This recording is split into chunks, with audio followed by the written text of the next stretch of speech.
오늘 말씀은 지난주에 나누었던 그 나병 환자의 말씀, 마가복음 1장 40절에서 45절의 말씀을 다시 우리가 본문을 읽고 똑같은 본문을 가지고 말씀을 전하는데, 오늘은 다른 관점에서 말씀을 전할 겁니다. 우리 모두 다 오늘 제가 여러분을 영적인 타임머신에다가 딱 태워가지고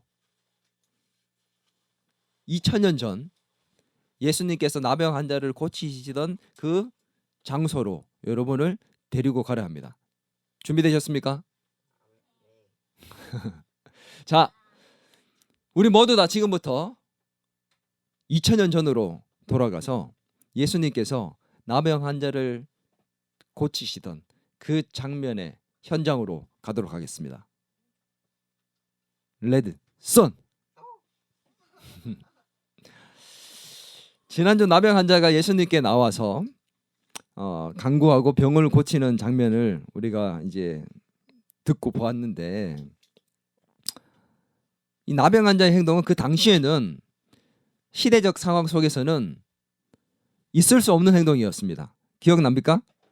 예수님께 나올 수도 없는 상황이었고, 나와서 이렇게 한다는 것 자체가 돌로 쳐 죽임을 당할 수 있는 그런 율법을 어기는 행동이었기 때문에 참 이상한 행동이었죠. 근데 그 이상한 행동은 나병 환자의 예수님을 향한 그 믿음으로부터 출발되었다. 지난주에 말씀을 통해 우리가 들었습니다. 그런데 이 나병 환자의 그 행동이 이상했던 것만큼, 아니 더 이상으로 예수님은 더 이상한 행동들을 하셨습니다. 그래서 오늘은 지난주에 나병 환자가 예수님께 나아가는 그 나병 환자의 관점에서 말씀을 우리가 나누었다면, 오늘은 그 나병 환자를 치유하시는 그 예수님의 모습 속에 이상한 행동들을 바라보면서 예수님의 관점에서 오늘 말씀을 함께 좀 들을 거예요. 예수님께서 지금 나병 환자를 치유하시는 모습이 지금 여러분 눈앞에 보여져야 됩니다. 아시겠죠? 그 예수님께서 오늘 이상한 모습을 하시고 계십니다. 어떤 모습을요? 나오면 안 되는 나병 환자가 예수님께 나왔는데, 접촉하면 되지 않는 그 접촉하면 안 되는 부정한 시체 취급받던 그 나병 환자를 예수님이 지금 멀리 하시지 않고 가까이 오면 안 돼. 그게 아니라 예수님이 지금 직접 손을 대시고 그에게 깨끗함을 받으라고 말씀하시며 치유해 주시고 있다는 겁니다. 나병 환자를 만지면 본인이 부정하게 돼요. 그래서 본인도 격리를 해야 되고 당분간 활동을 할 수 없게 됩니다. 사역을 할 수 없게 돼요. 근데 예수님은 터치하지 않고 가까이 오지 마. 거기 있어. 치유함을 받아라.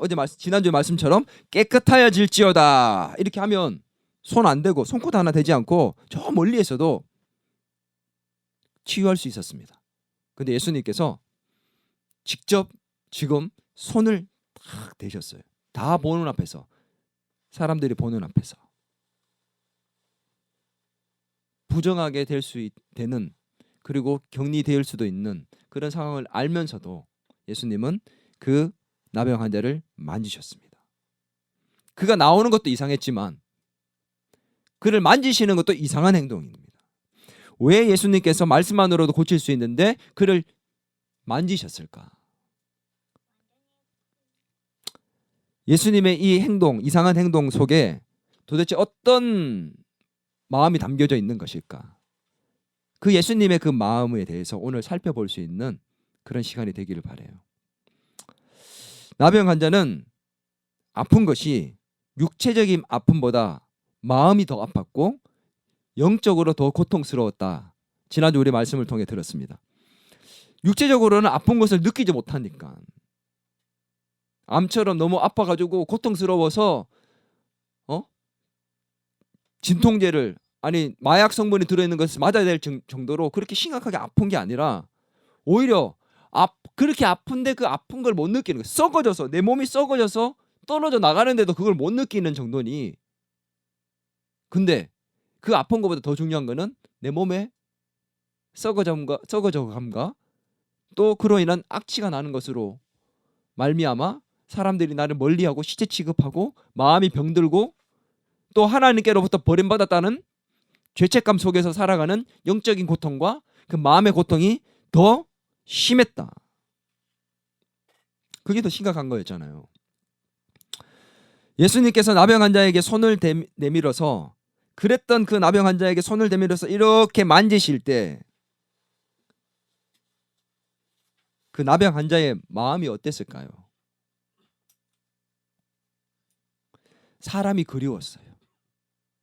누군가와 접촉하는 것이 언제 있었던 일인지 모를 정도로 너무 오랜 세월 혼자 살아왔습니다. 외로웠습니다. 그리웠어요. 그런 그에게 예수님이 터치하셨을 때, 손을 내밀어 만지셨을 때, 그 마음은 이루 말할 수 없는 감격과 전율과 정말 감동이 있지 않았을까. 예수님은 굳이 만지지 않아도 되는 그를 만지셨던 그 이유가 바로 그 나병 환자의 그 고통 속에 있었던 상처난 그 마음을 어루만지시고 회복시키시기 위해서였습니다.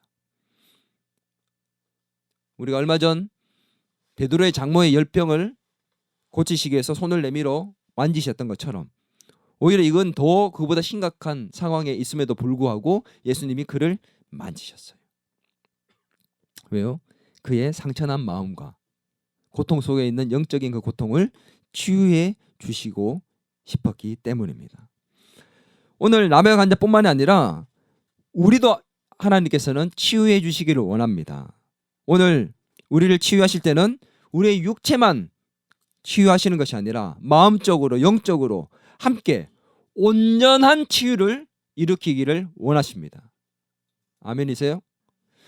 이 육체적인 병뿐만 아니라 우리의 삶의 어떤 문제들, 해결받지 못할 나병과 같은 인생의 난치병과 같은 그런 어려움의 문제들을 해결하실 때는 그냥 눈에 보이는 표면적인 문제만 해결하는 것이 아니라 그 문제로 말미암아 발생된 다른 기타의 여러 가지 문제들, 어려움들, 눈에 보이지 않는 문제들까지도 하나님은 다 온전하게 회복시키기를 원하신다는 겁니다.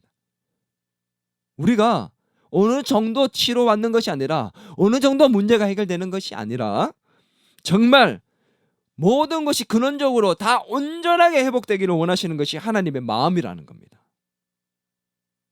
이해가 됩니까? 지금 그래서 예수님께서 그 나병 환자를 직접 만지고 계시는 거예요. 그래서 그렇게 치료하시는 거예요.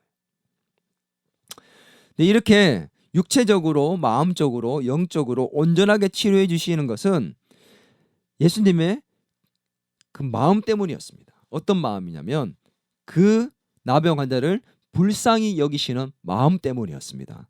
오늘 41절을 같이 한번 읽도록 하겠습니다. 오늘 마가복음 1장 41절 예수께서 불쌍히 여기사 손을 내밀어 그에게 대시며 이르시되 내가 원하노니 깨끗함을 받으라 하시니 나병 환자에게 손을 내밀어 대시기 전 예수님의 마음을 어떻게 표현했죠? 불쌍히 여기시며 아이고 불쌍해라. 저 불쌍하네. 우리가 측은하게 여기는 그 정도의 마음이 아니에요.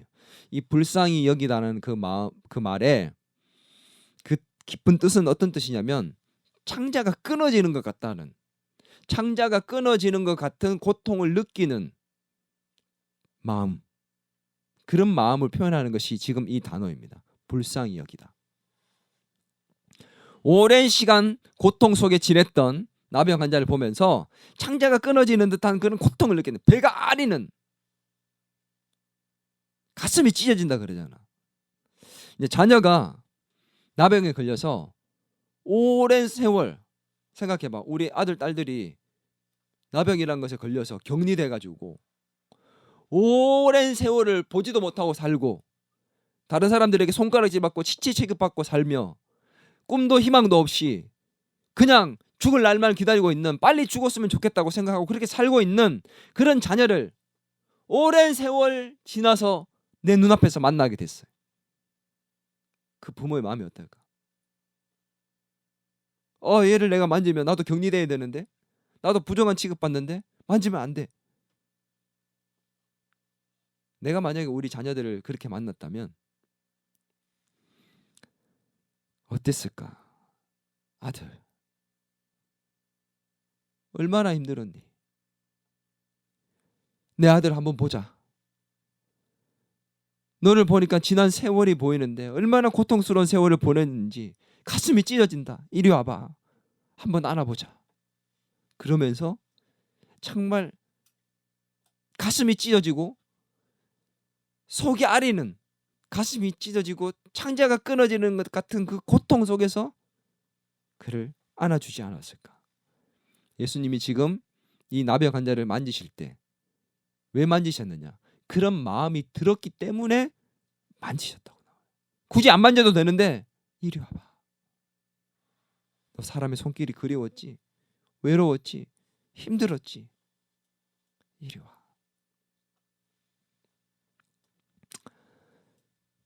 이 예수님의 행동은 참으로 이상한 행동이었죠. 율법을 어기는 행동이었습니다. 그러나 저는 이게 율법을 어기는 행동으로 보이지 않고 율법을 뛰어넘는 행동으로 보였습니다. 이 차이를 알겠습니까? 율법을 어기는 것이 아니라 율법을 뛰어넘는 행위, 다른 말로 한 단어로 얘기하면 은혜입니다. 율법 이상의 그 은혜로 오늘 이 나병 환자를 대하시는 예수님의 모습입니다.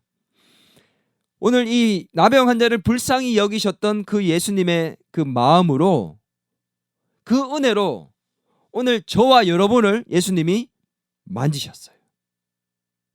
죄로 인해 죽은 시체 같은 삶을 살고 있었던 저와 여러분을 만나시고 만지셔서 오늘 우리를 다시 살리시고 새로운 삶을 살게 하셨습니다. 아멘. 저는 우리 예배 때마다 예수님께서 저와 여러분을 만지셔서 치유와 회복의 역사가 나타나기를 바랍니다. 인생의 문제가 해결되기를 바랍니다. 이 예배의 처소가, 이 예배 장소가, 오늘 이곳이 우리가 예배 드릴 때마다 예수님께서 우리를 친히 만지셔서 우리의 질병이 낫고, 아멘 나와야 되는데, 우리의 질병이 낫고 우리의 인생의 문제가 해결되는 역사의 시간, 역사의 장소, 기적의 장소와 시간이 되기를 주의 이름으로 축원합니다. 나사렛 예수의 이름으로 선포하노니 예배 때마다 예수의 만지심으로 우리의 질병이 낫고 우리의 인생의 문제가 해결될지어다. 영광스러운 이 예배 가운데 2000년 전 나병 환자를 만지시던 그 기적의 역사가 오늘 우리 예배 가운데 나타나기를 소망합니다. 지금 이 순간 나의 질병이 낫게 될, 나의 인생의 문제가 해결되는 역사가 주의 만지심 가운데, 불쌍히 여기심 가운데, 창자가 끊어지는 그 고통으로 우리를 바라보시며 불쌍히 여기시고 만지시는 역사가 오늘 이 예배 가운데 저 여러분에게 있기를 주의 이름으로 축원합니다.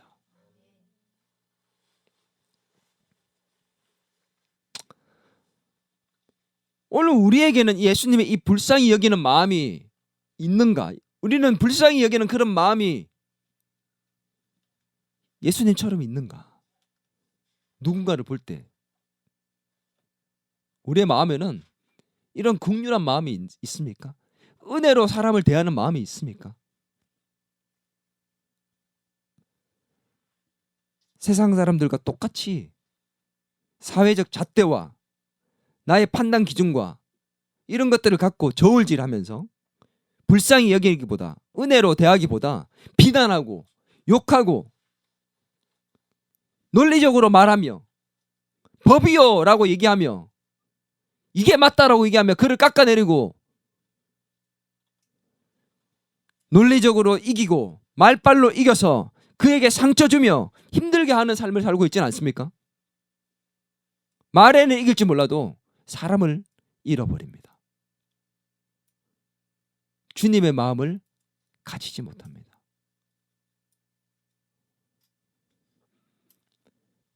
오늘 우리에게도 이 예수님이 가지셨던 긍휼히 여기는 마음이 있기를 바랍니다. 왜요? 예수님께서 우리를 불쌍히 여기시고 긍휼히 여기시고 있기 때문에. 솔직히 그래서 우리가 이 자리에 있을 수 있는 거 아닙니까? 우리가 뭐가 잘났다고. 하루를 살아도 그 하루 속에 또다시 죄를 짓는 게 우리의 모습인데 어떤 염치로, 무슨 염치로 이 자리에 앉아 있을 수 있습니까? 왜요? 예수님이 나병 환자를 만지셨던 그 긍휼히 여기는 마음이 있기 때문에 우리는 오늘도 이 자리에 나올 수 있는 겁니다. 그걸 잊으면 안 돼요. 그래서 우리도 누군가를 용서하고 누구를 긍휼히 여기는 마음으로 대하고 살아야 합니다. 오늘 우리의 마음속에 떠오르는 긍휼히 여겨야 될 대상이 누구입니까? 은찬이?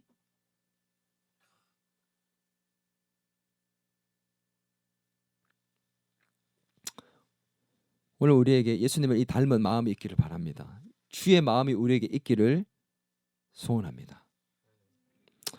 오늘 예수님이 이상한 모습이 보였잖아요. 근데 여기에 멈추지 않고 더 이상한 모습을 보여요. 오늘 창자가 끊어지는 듯한 그 긍휼히 여기는 마음을 가지고 그를 만지시고 대했던 그 예수님이 43절과 44절을 한번 읽겠습니다. 돌변하십니다. 읽겠습니다.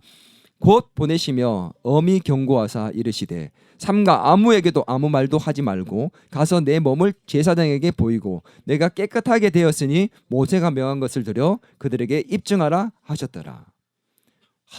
내 아들 얼마나 힘들었니? 이리 와. 내가 고쳐줄게. 만지시면서 고쳐주시던 예수님이 탁 하다가 갑자기 정색을 하시고 너 절대 아무한테 가서도 아무 말도 안 하면 안 돼. 내가 고쳐줬다고, 내가 이거 고쳐준 거 절대 말하면 안 돼. 절대 말하지 마.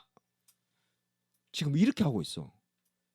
그냥 아빠가 좀 심하게 액션하는 것처럼 보일지 모르지만 원어적으로 이 성경에 나오는 이 말이 실제로 이렇게 예수님이 하신 거로 얘기합니다. 엄히 경고하셨다는 말이 정색하고 강력하게 경고하고 있다고 그렇게 얘기하는 거거든. 화를 내는 듯한 그런 강한 어조로 얘기하고 있다고 얘기하고 있거든. 아니 조금 전까지만 해도 그렇게 막 불쌍히 여기던 마음, 이게 예수님이 다중인격인가? 왜 갑자기 조금 전까지만 해도 아이고 내 새끼 그러다가 야! 왜 이러는 거냐고. 왜? 도대체 왜 이러? 얼마나 당황스럽겠어. 남편 간자가 아 예수님 감사합니다. 감동이에요. 아 전율이 간자 야! 얼마나 놀랐겠어. 왜 이분은 왜 이러시는 거예요 도대체? 요즘 말로 그러지 않겠어? 나한테 왜 이러는 거예요? 그런 모습이 갑자기 왜 나타났을까? 왜 갑자기 태도를 돌변하셨던 걸까요? 나병 환자가 나가서 이렇게 전하기 시작하면 안 그래도 그 전에도 병자를 고치시고 귀신을 내쫓으시고 말씀을 가르치시는 것이 권위 있어서 사람들이 몰려들기 시작했는데 급기어 하나님 안에 할 수 있는 나병을 고쳐버렸어. 사람들이 어떻게 될까요? 우와, 나병을 고쳤댄다. 나병을. 걔 알지? 걔 김나병. 걔를 고쳤대. 어떻게 되겠어? 사람들이 우와, 가자 몰려들 거 아니야. 그러면 제대로 말씀을 전하지도 못할 것입니다. 더 중요한 것은 사람들이 말씀을 들으러 오겠니? 병 고치러 오겠니? 병 고치고 귀신 내쫓고 거기에 몰두돼가지고 사람들이 몰려들고 결국은 급기어 예수님이 해야 될 일들을 못 하시는 거야. 어떤 일? 메시아적으로 구원자적으로 해야 될 사역이 있는데 그 사역이 막힘을 당하는 일들이 일어난다는 겁니다. 실제로 이 나병 환자는 그 예수님의 경고를 듣고 나가서 어떻게 했어요? 내 입을 이거 막아야지. 그리고는 딱 들어가서 가족들한테 내가 병이 나았다고 얘기하고 그냥 산 게 아니라 보니까 전파하고 다녔대요. 근데 어떻게 전파? 많이 널리 알렸다고 얘기 나옵니다. 성경에 많이라는 단어를 써요. 얼마나 기뻤으면 어떻게 보면 이거 와 진짜 예수님 복음을 전하고 막 전파하고 다닌다고 좋아할 일 아니야? 근데 예수님이 야 어디 가서 얘기하면 안 돼? 그냥 인사치레로 얘기한 게 아니야. 진짜 엄히 건강. 야 말하지 마. 절대 말하면 안 돼. 왜 이랬냐는 거지. 이 사람이 나가서 말할 것을 아셨습니다. 예수님이 알았을 거 아니야. 말할 건 아니까 예수님이 엄히 얘기하시는 거예요. 너 말할 건데 절대 말하면 안 돼. 왜요? 사람들은 더 몰려오기 시작할 거기 때문에. 왜요? 실제로 그렇게 몰려들었어요. 사람들이. 오늘 말씀에도 보면 사람들이 예수님이 한적한 곳으로 도망가셨는데도 불구하고 거기까지 찾아서 막 몰려오기 시작했습니다. 그래서 결국은 사람들 피해서 오랫동안 이 가버나움을 들어가지 못하게 됩니다. 사역을 못하게 돼요. 예수님께서 병자를 고치시기 위해서 이 땅에 오신 게 아닌데 사람들은 병 고치려고 예수님께 모여들기 시작합니다.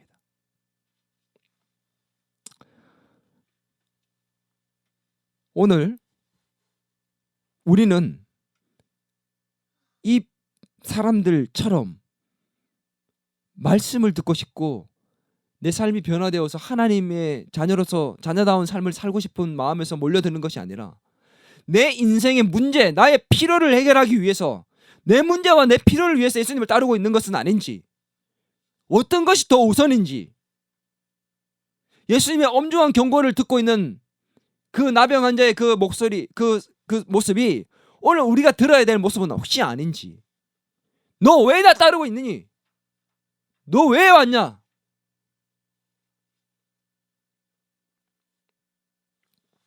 가버나움은 예수님이 제자들을 부르시고 예수님이 가장 많이 기적을 베푸시고 가장 많이 사역하셨던 장소입니다.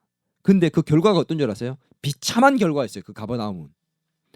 마태복음 11장 23절에서 24절 주보에 있습니다. 같이 한번 읽겠습니다. 시작. 가버나움아 내가 하늘에까지 높아지겠느냐? 음부에까지 낮아지리라. 내가 행한 모든 권능을 소돔에서 행하였더라면 그 성이 오늘까지 있었으리라. 내가 너희에게 이르노니 심판날에 소돔 땅이 너희보다 너보다 견디기 쉬우리라 하시니라. 이거 저주예요. 저주. 책망 정도가 아니라 저주입니다. 예수님이 책망했던 이 고을들 중에서 이 가버나움이 속해 있었어요. 예수님이 가버나움을 책망하시고 저주하신 것 같이 이렇게 말씀하신 것, 비참한 결과 아닙니까? 가장 많이 기적을 베푸시고 사역했던, 예수님이 가장 많이 계셨던 곳이 가버나움이었는데 이 가버나움이 책망받고 저주받는 것은 왜 그랬냐? 그 20절에 나와요. 왠 줄 아세요? 가버나움이 가장 많이 권능을 행했지만 회개하지 않아서 책망받는 것이라고 성경은 분명하게 얘기합니다. 무슨 말입니까? 결국 가버나움에서 자기 병 낫고 자기 문제 해결하고 내 필요를 채우기 위해서 사람들이 모였고 예수님이 사역했지만 그 문제가 해결되고 나니 예수님을 제대로 따르지 않는 거예요. 본질적으로 구원적인 부분이 아니라 나의 인생의 문제, 나를 위해서 예수님이 필요한 거지 예수님을 위해서 내가 필요했던 게 아닙니다. 그래서 예수님이 말하지 말라고 얘기한 거예요. 사람들이 따르는 목적과 이유가 틀려져 버리기 때문에 예수님의 사역 초기부터 하나님 나라의 복음을 전했고 인간의 구원을 위해서 이 땅에 오셨는데 기적과 내 인생의 문제 해결을 위해서 사람들이 모여드니 그 문제가 잘못됐다는 것을 가르쳐주고 싶은 것이죠. 그것이 잘못됐다는 거. 오늘 우리는 왜 예수님께 나아가고 있습니까? 왜 기도하고 있습니까? 무엇을 위해 기도하고 있고 무엇을 위해 따르고 있습니까? 오늘 이 자리에 앉아서 우리는 무슨 생각하고 있나요? 예수님이 내 문제 해결해 주셨으면 좋겠고 예배 잘 드리고 신앙생활 잘하고 기도생활 잘하는 이유, 내가 잘 되고 잘 먹고 잘 살기 위해서 돈 많이 벌고 성공하고 내 필요를 해결하고 내 문제를 해결하고 응답받아서 내가 좋기 위해서입니까? 아니면 진짜 하나님의 영광을 위해서입니까? 무엇을 위해서 예배드리고 기도하며 따르고 있습니까?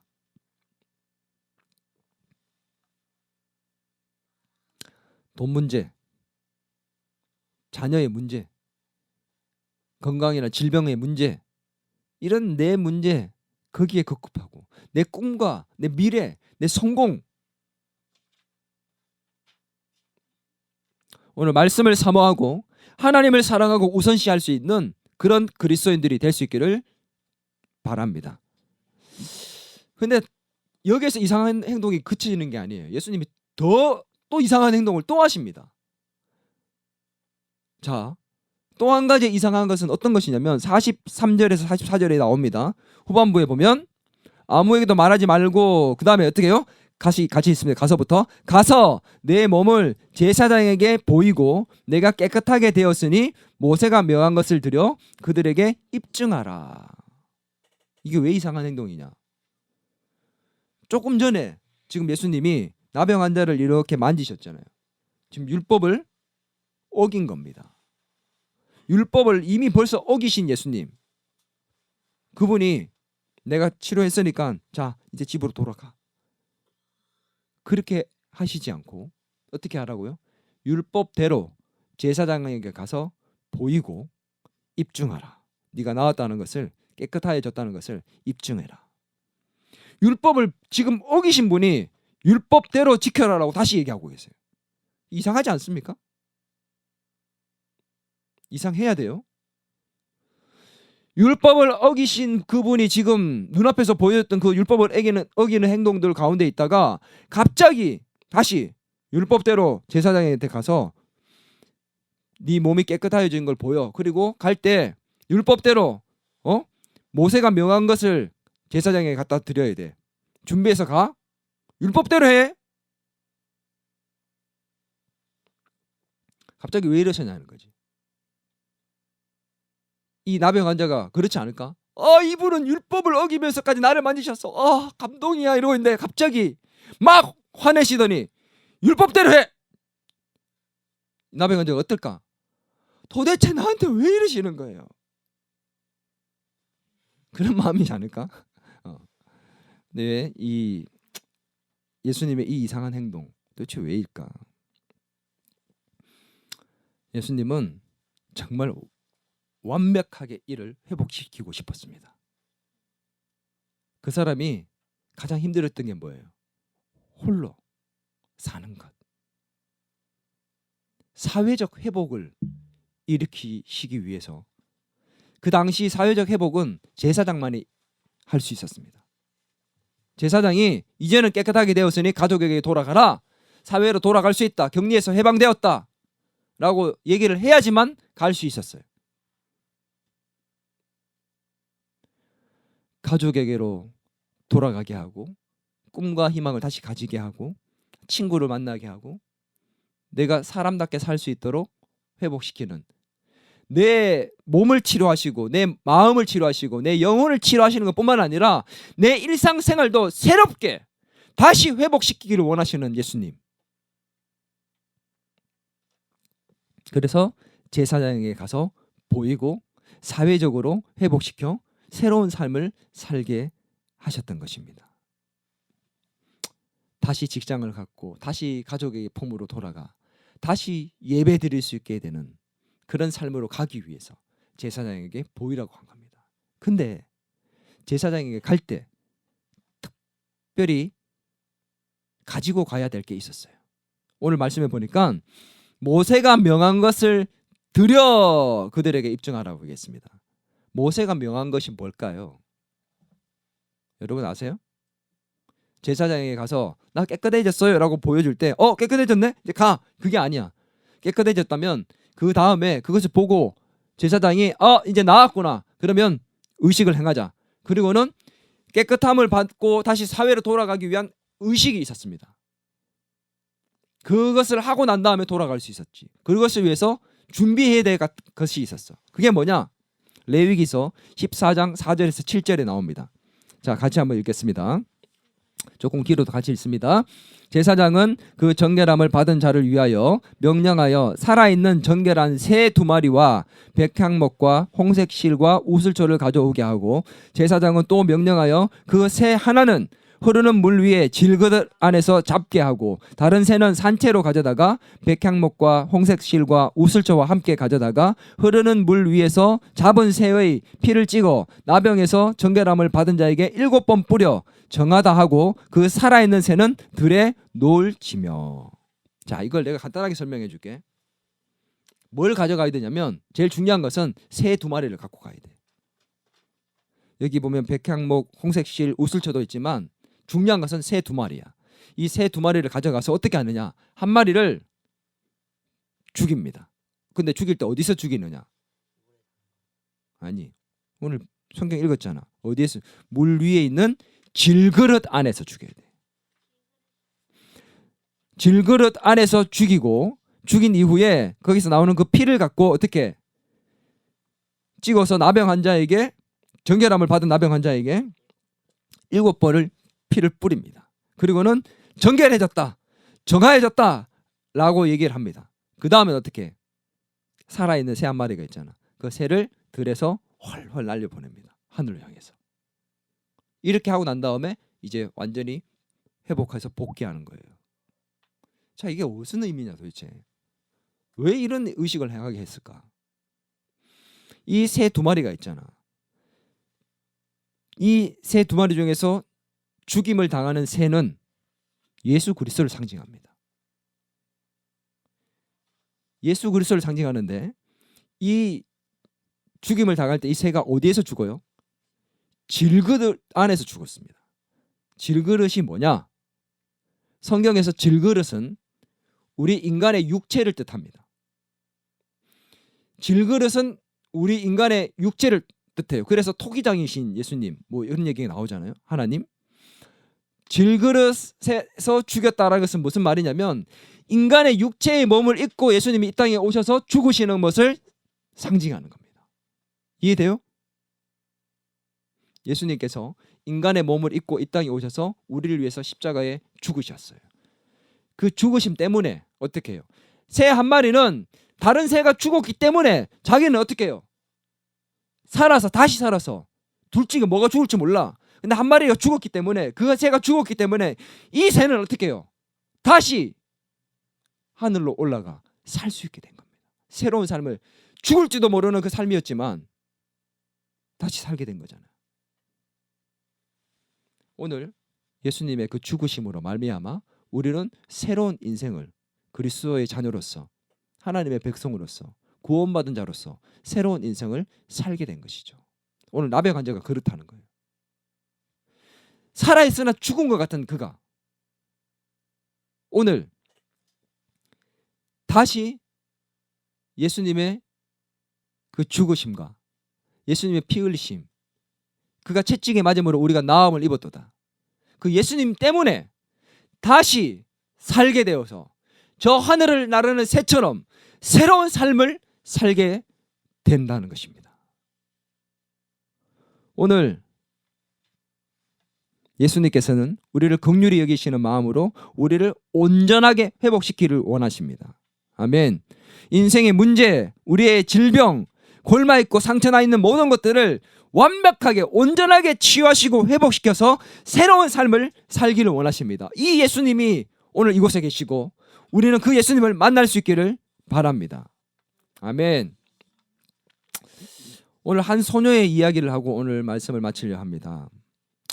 보스턴에 있었던 한 보호소에서 한 소녀가 있었습니다. 엄마는 죽었고 아빠는 알코올 중독자, 심각했습니다. 아빠로 인해서 마음의 상처가 너무 컸어요. 그래서 보호소로 갔는데, 동생과 함께 보호소로 갔는데 동생이 보호소에서 죽게 됩니다. 엄마도 죽고 아빠는 심각한 알코올 중독자, 그것을 피해서 보호소로 갔는데 그 보호소에서 동생마저 죽게 됐어요. 그래서 이 소녀는 어린 나이에 충격받고 정신병에 걸립니다. 미쳐버려요. 그리고 실명까지 하게, 눈까지 보이지 않는 실명을 해버립니다. 그래서 이 소녀가 어린 나이에 수시로 틈만 나면 자살을 하려고 자살을 시도를 했어요. 그리고 사람들이 가까이 오지 못하도록 하기 위해서 괴성을 질렀습니다. 결국 이 소녀는 정신병 판정을 받는데, 어떤 정신병 판정을 받냐면 회복 불가능하다는 회복 불능 정신병 판정을 받습니다. 그래서 정신병동에서도 지하에 독방에 갇혀버립니다. 사람들이 접근을 할 수가 없어요. 괴성을 너무 질러가지고 모두가 포기해버렸어요. 그때 어떤 은퇴한 간호사가 이 소녀를 돌보겠다고 자청하게 됩니다. 그리고 그 소녀에게 다가가기 시작했어요. 근데 가서 뭘 치료하려고 한 게 아니라 그냥 친구가 되어줬어요. 날마다 과자 들고 가서 책 읽어줬습니다. 그리고 마지막에 같이 기도해줬어요. 그리고 시간이 지나면서 예수님의 사랑을 전하기 시작했습니다. 그러자 이 소녀는 점점 마음을 열기 시작했고 세상을 향해 그 마음의 문을 열었습니다. 마침내 두둥 6개월 만에 마음의 문을 열기 시작했는데 2년 만에 회복 불가능이라는 그 정신병이 완전히 치료되어서 정상인 판정을 받게 됐습니다. 예수님의 사랑으로 그를 돌보고 복음을 전해서 완전히 회복되어서 정상인 판정을 받게 되었고 시각장애인 학교에 들어가서 학교를 최우수 학생으로 졸업하게 됐습니다. 졸업한 이후에 그 돌봤던 간호사님은 돌아가셨고 충격을 받았지만 마음의 힘을 얻었어요. 예수님 때문에. 그리고 한 신문사의 도움으로 개안 수술에 성공을 해서 앞을 보게 됩니다. 수술 이후에 그녀는 신문을 봤습니다. 신문을 보면서 그는 기사를 보게 되는데 보지 못하고 듣지 못하고 말하지 못하는 아이가 있는데 돌볼 사람을 구합니다. 이 기사를 접한 그녀는 이 아이에게 내가 받았던 사랑을 나도 줘야 되겠다. 내 이 사랑을 예수님의 사랑을 전해줘야 되겠다. 내가 받은 사랑으로 내 인생이 이렇게 바뀌었으니 나도 그렇게 살아야지. 그리고 그 아이에게 찾아가 사랑으로 그 아이를 돌보기 시작했습니다. 그 아이가 누구입니까? 헬런 켈러입니다. 20세기 최대의 기적의 주인공, 하버드를 졸업한 헬런 켈러. 이 보스턴의 한 보호소에 감겨 있었던 그 소녀가 누구냐? 바로 이 헬런 켈러의 스승인 앤 설리반 선생님입니다. 예수님은 그녀를 온전히 고치셨고 회복시키셨고 새로운 삶을 살게 하셨습니다. 하늘을 자유롭게 훨훨 날게 만드셨습니다.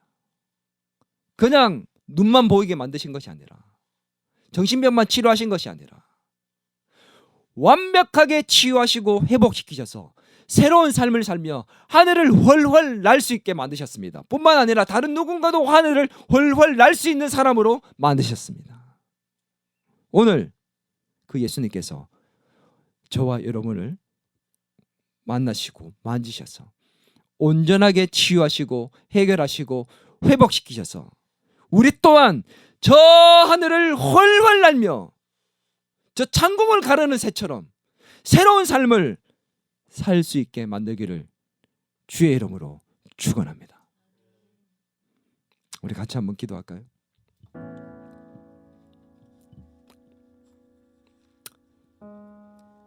이 찬양의 가사를 한번 생각해 봅시다. 예수님은 나의 좋은 치료자 되십니다. 그의 눈이 나의 슬픔과 고통 가운데 머뭅니다. 고개 들어 우리 주님의 눈을 바라볼 때 우리는 알게 됩니다. 정말 예수님은 나의 좋은 치료자 되신다. 나의 질병을 고치시고 내 인생의 문제를 해결하시는 내 삶의 치료자이시며 내 병든 몸의 치료자 되신다는 사실. 나의 상처와 아픔을 바라보시는 긍휼히 여기시는 그 예수님의 그 마음. 이제 그분을 우리 노래합시다. 나를 고치시고 천하고 천한 나를 고치시고 회복시키시고 새롭게 하시는 그 예수님을 우리 이제 노래하며 찬양합시다.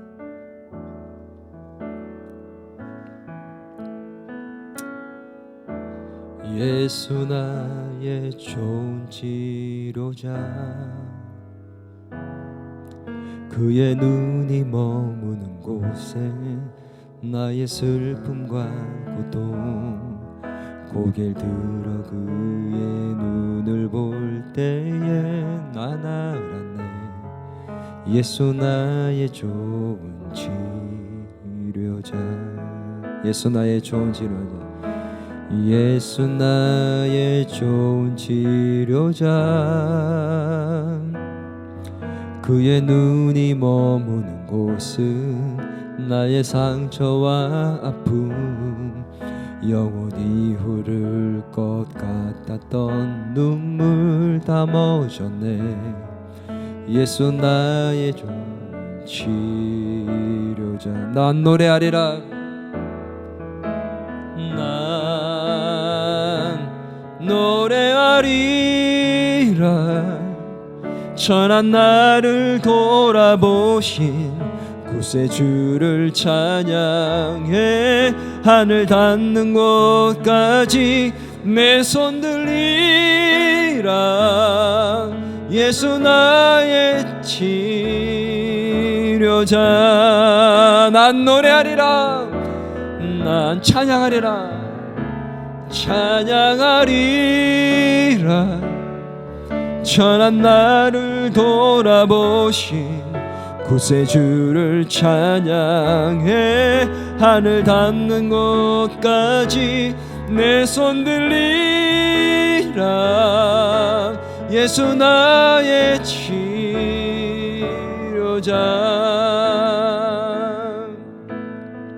우리 같이 기도하겠습니다. 하나님, 저는 아픕니다. 내 마음이 아픕니다. 내 인생의 문제가 해결되지 않아 고통 속에 있습니다. 하나님, 기도하는데도 잘 해결되지 않고, 하나님 나를 버린 것 같아 영적인 아픔 속에 있습니다. 하나님이 함께 하시지 않는 것 같고, 이 문제가 해결되지 않을 것 같고, 영원히 갈 것만 같아 고통 속에 있습니다. 주님 앞에 나병 환자처럼 나아가야 되는데 나아가지도 못한 채 머물러 서 있습니다. 주님, 육체의 고통으로, 질병으로, 인생의 문제로 고통 속에 있는 나의 이 문제를 해결해 달라고, 주님 나의 이 문제를 해결해 달라고 간절한 마음을 가지고 이 시간 우리 주님 앞에 한번 기도할까요? 주님, 나의 이 문제를 해결해 달라고 주님 앞에 우리가 믿음으로 간구하며 나아갑시다. 한번 심하게 기도하며 나아갑니다. 하나님 아버지,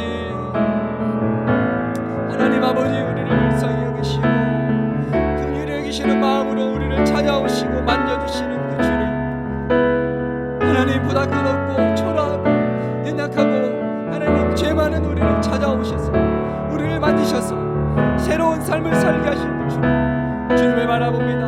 오늘 나의 인생의 문제 위에, 주님 나의 육체의 고통 위에 주님의 손으로 만지셔서, 주님 예배 가운데 하나님 찾아오셔서 우리를 만지셔서 이 문제를 해결하여 주시기를 간절히 소망하고 원합니다.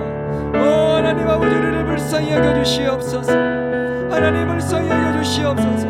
하나님 낫기를 원합니다. 깨끗하기를 원합니다. 해결되기를 원합니다. 주님, 우리를 온전히 회복시켜 주시옵소서. 주님, 나를 만져주시옵소서. 주님, 나를 만져주시옵소서. 나를 새롭게 하여 주시옵소서. 나를 온전히 회복시켜 주시옵소서. 하나님의 피고된 손으로 나를 만지시고 새롭게 하여 주시옵소서. 하나님, 나를 만져주시고 저 아들을 새롭게 나눌 수 있도록 주님 허락하여 주시옵소서. 하나님 아버지, 하나님 아버지, 불쌍히 여기시고 주님 인도하여 주시옵소서. 우리를 하나님 고쳐주시고 해결하여 주옵소서.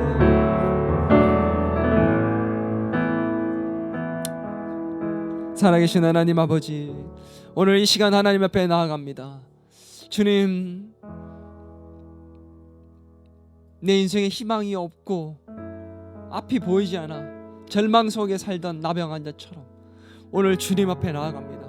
끝이 없어 보이고 이대로 내 인생이 그저 끝날 것처럼 보이는 그런 절망 속에 살다가, 주님 오늘 이 나병 환자의 모습을 바라보며 그를 어루만지시고 치료하시고 새롭게 하시고 온전히 회복시키신 그 예수님의 그 마음과 모습을 바라보며 오늘 주님 앞에 나아갑니다.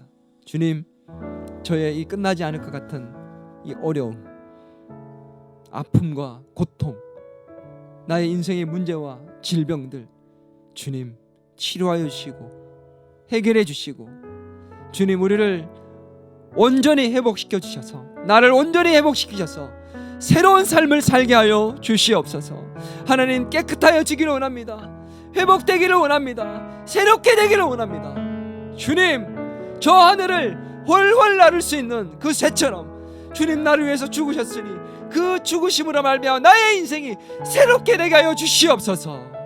오늘 저와 더 기쁨의 교회 모든 가족들, 오늘 말씀을 듣는 우리 모든 가족들이 온전히 회복되어 새로운 삶을 살기를 간절히 소망합니다.